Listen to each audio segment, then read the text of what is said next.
So let's talk about the bank scam.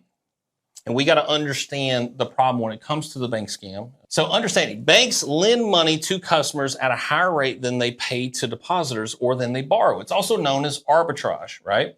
The difference is known as margin or turn. Let's focus on margin, not the other term called turn.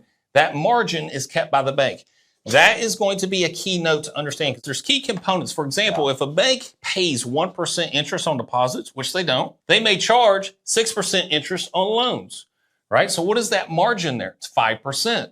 Does that mean that the bank makes 5%? No, that means they make hundreds of a percent rate of return. Again, little tip there. However, the average savings account rate in the U.S. currently lingers around 0.17%. Let me repeat that. 0.17%. That's according to Go Banking Rate data. Right?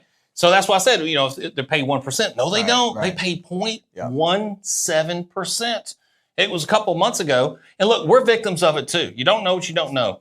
And we've got this slush fund sitting in a business bank account. We take a look at it and we're like, hold up, what kind of interest rate are we getting? 0.05. Ooh. Right? And this is a business account. And I'm not trying to flex here, but it's not like a personal bank account where you just got a little bit of money in there. This is a business bank account where it's like 0.05%. No. We got to change that, right? Yeah. So here on top of that margin, they also charge customers fees for servicing or managing those accounts. And they earn money from bank charges that are levied on overdrafts, which overdrafts, if you exceed your agreed limits. So you're giving your money to the bank.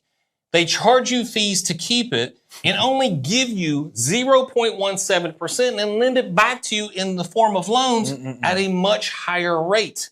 That's how banks make money, have always made money, and will always continue to make 100%. money. I had a friend tell me, he's like, I don't care if there's a nuclear holocaust. There's one business model that will survive, and that's banking. Yep, 100%.